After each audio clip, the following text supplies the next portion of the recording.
I'm seeing visions through my dreams, seeing myself swimming in the universe.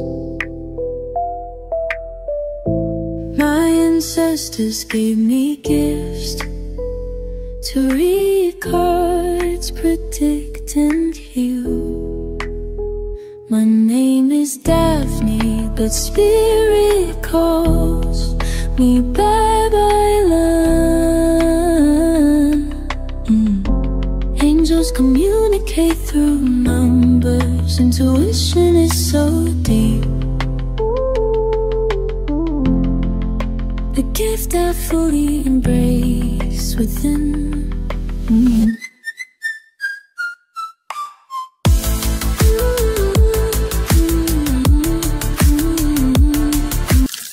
Hello po sa inyong lahat, and meron na tayong for weekly, no? So isisingit lang natin ito para at least meron kayo napapanood, hindi lang weekly. I want you to know that this is a general reading, so you may resonate with the entire reading or you may resonate with some bits and pieces of the reading. Take what's only yours, magsimula na tayo. Napakaganda dahil sinasabi dito na ang importante ay kung ano yung nangyayari ngayon. So, wala na akong pakialam sa mga nakaraan mo. Siguro, hindi ko na rin iisipin yung sa hinaharap. Nag-e-enjoy akong kasama ka. I feel like ito yung gustong sabihin or ang channeled message ng iyong person. Ikaw yata ito na nagjo-journal or sabihin nating nagda-diary, no? Into whatever shape or form. It could be literally yung nagsusulat sa mga diaries or notebooks or through post. Hindi pwedeng wala kang entry, no, for a day. I am seeing meron ding mga nakasubaybay, no? If you are journaling through social medias, I feel like merong tao nagkaka-crush sa iyo. Crush, humahanga, yes. Sasabihin kasi iba, pambata lang yung crush. Sasabihin natin humahanga. Kind of like adored you.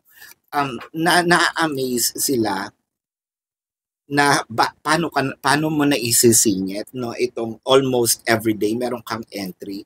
Hindi lang kasi ito shared post, no? Siguro ang tawag nila doon sa iba, tawag ng iba is GGSS, pero hindi pwedeng wala kang picture. Hindi ito pagiging GGSS. You just want to see the improvements in you, no? And the Verge, I think meron ditong magko-confess, no, ng nararamdaman regarding meron dito magko-confess regarding sa kanilang nararamdaman. Matagal na itong siguro masyadong kinikimkim nitong taong ito, no? The Hermit, siguro meron din itong age gap, no? It could be a May-December love affair. It may not be. Pwedeng konti lang din yung gap. If we're not talking about the age, no, it can be, sabihin natin, yung maturity, di ba? Pwedeng mas matured yung isa, kahit same age. Yung isa naman medyo isip bata, nako, ayan pa, mapaglaro pa. Naglalaro pa, no? Basta meron siya nilalaro, no? Kung ano man yung nilalaro niya. Sorry. Green-minded lang. With the Justice, gusto ko yung nangyayari dito dahil kahit na anong mangyari, kahit siguro merong mga temptations, no, diyan sa tabi-tabi, lagi niya kinoconsider. Meron dito kasi parang konsensya. Kinoconsider niya kapag ginawa ko to, etong person ko magagalit or feeling ko nag-cheat ako kahit wala pa mangyayari sa aming dalawa or kahit wala pang ganong relationship, no? Wala pa man kayong commitment in yung pagkakasunduan or napag-usapan, pero sa kanya, it felt like they are really committed to you. And I feel like kahit meron mga pumuporma with the Knight of Pentacles, they are really stuck, no? Sa pagsubaybay sa'yo. Almost feels like obsession na rin not yet but crossing the boundary of obsession. Parang feeling ko masyadong nakapako ang kanilang tingin, no? Kung gano'n naman pala, bakit hindi pa aminin? This is a very potential, or this is a potential lover na napakagaling mag-express ng emotion. Kung naging kayo na, pero as of the moment, kinikimkim na ito. With the Five of Cups, ang feeling ko may pagsiselos ito, lalo na kapag umaalis kayo with the barkada, or meron to mga wishful thinking na sana kasama ako, no? Sana kasama niya akong sa pagngiti, no? Nasasaksihan ko rin or nawi-witness ko yung kung paano niya kung paano siya gumiti. Hindi, ayoko lang siya makita sa picture, sa video. Gusto ko makita yung process, no? And yung may marinig. With the 10 of Wands, so parang feeling ko masyadong nababa ang kanyang self-confidence. Minabaliit niya yung tingin niya. Parang feeling niya hindi mo rin naman siya kasi magugustuhan dahil nga siguro estado ng pamumuhay, family, bahay, school, para kasing eto ka, tingin niya sa sarili niya, eto siya. Hindi mo naman siya nilalait.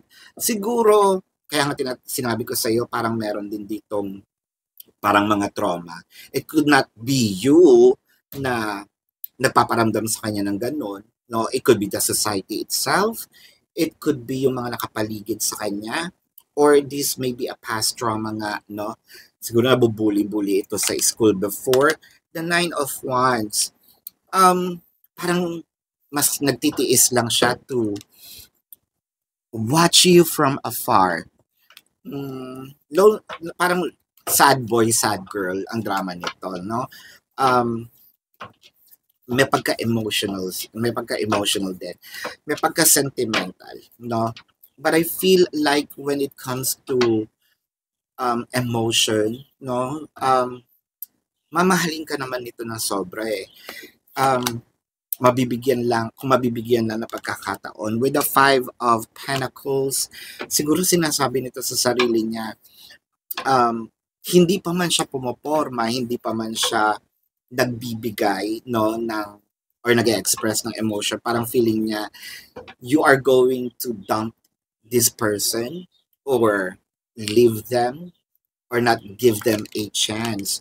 The Chariot and the King of Pentacles.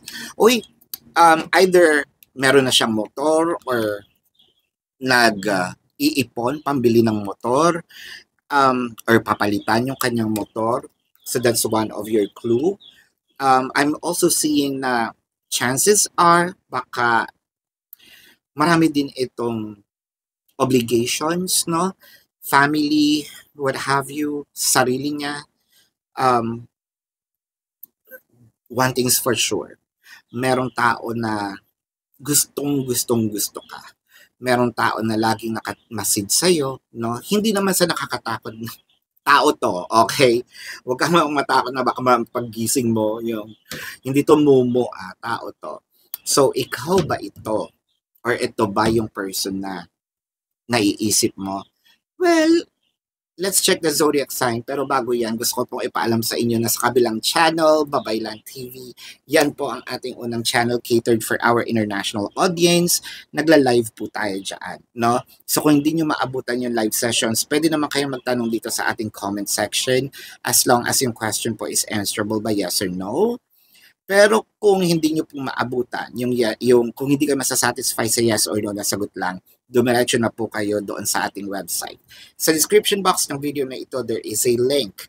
Click the link, you will be routed to my website. Nandun po yung information, name, number, QR code, amount per question, no? Or amount. Na nilagay ko po yung number para po sa transactions, no? Huwag po kayong tumawag, please, kasi medyo marami-rami na ito matawag. Napuputol-putol kasi yung videos, lalo na kung nagbi-video tayo, no? Sayang yung momentum. Ayan, kung hindi naman po ina-expect yung tawag, wag po, okay? Pwede kayo mag-email sa akin for your inquiries. Nandun po lahat ng information. Take advantage of the 4 questions plus 1. And if you want to book a private reading, nandun din po siya. So, tingnan natin ang zodiac sign. Now, this can be your zodiac sign, your person's zodiac sign. It could be, both of you are here. I'm seeing Taurus, Cancer, Capricorn, Leo, Scorpio, Virgo, Libra. Nandyan ba ang iyong zodiac sign? Maraming salamat sa panonood. Love and light, namaste. See you po sa susunod na readings. Goodbye!